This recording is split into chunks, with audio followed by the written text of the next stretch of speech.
ಜಲ್ಲಿಕಲ್ಲಿದ್ರೆ ಸಾಕು ಮನೆ ತಂಪಾಗಿರುತ್ತೆ. ಅದೆಂಗಪ್ಪ ಅಂತ ಅಂದರೆ ಕೆಲವರ ಮನೆಯಲ್ಲಿ ಎ ಸಿ ಮತ್ತು ಕೂಲರ್ ಯಾವುದೂ ಇರಲ್ಲ. ಆದರೂ ಕೂಡ ಮನೆ ಬೇಸಿಗೆ ತಂಪಾಗಿ ಇಟ್ಕೋಬೇಕು ಅನ್ನೋರು ಈ ಒಂದು ಸಿಂಪಲ್ ಟಿಪ್ಪನ್ನು ಟ್ರೈ ಮಾಡಿ.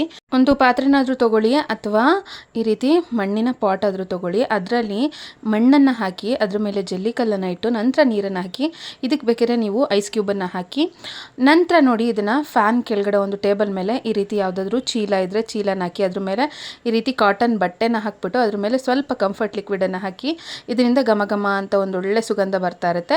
ಅದ್ರ ಮೇಲೆ ಚೆನ್ನಾಗಿ ನೀರನ್ನು ಚಿಮುಕಿಸಿ ಅದ್ರ ಮೇಲೆ ಈ ಒಂದು ಪಾಟನ್ನು ಅಥವಾ ಪಾತ್ರೆಯನ್ನು ಇಟ್ಟು ಬೇಕಾದ್ರೆ ನಿಮ್ಗೆ ಚೆನ್ನಾಗಿ ಕಾಣಬೇಕು ಅಂದರೆ ನೀವು ಇದರಲ್ಲಿ ಏನಾದ್ರು ಹೂಗಳನ್ನು ಈ ರೀತಿ ಆರ್ಟಿಫಿಷಿಯಲ್ ಪ್ಲ್ಯಾಂಟ್ಗಳನ್ನು ಇಟ್ಟು ಡೆಕೋರೇಟ್ ಮಾಡ್ಕೋಬೋದು. ನಿಮಗೆ ಬೇಡ ಅಂದರೆ ಚೀಲನ ತೆಗೆದು ಟೇಬಲ್ ಮೇಲೆ ಒಂದು ಕಾಟನ್ ಬಟ್ಟೆನ ಹಾಕಿ ಅದ್ರ ಮೇಲೆ ನೀರು ಮತ್ತು ಕಂಫರ್ಟ್ ಲಿಕ್ವಿಡನ್ನು ಹಾಕಿ ಪಾಟನ್ನು ಇಟ್ಬಿಟ್ರೆ ತುಂಬ ಚೆನ್ನಾಗಿ ಕೂಡ ಕಾಣುತ್ತೆ. ಜೊತೆಗೆ ಮನೆ ಕೂಡ ಅಷ್ಟೇ ಅಲ್ಲಿ ಜಲ್ಲಿಕಲ್ಲು ಬೆಳೆಸಿರೋದ್ರಿಂದ ತಂಪಾಗಿರುತ್ತೆ. ಟಿಪ್ಸ್ ಇಷ್ಟ ಆದರೆ ಲೈಕ್ ಕೊಟ್ಟು ಶೇರ್ ಮಾಡಿ. Thank you all. ಧನ್ಯವಾದಗಳು.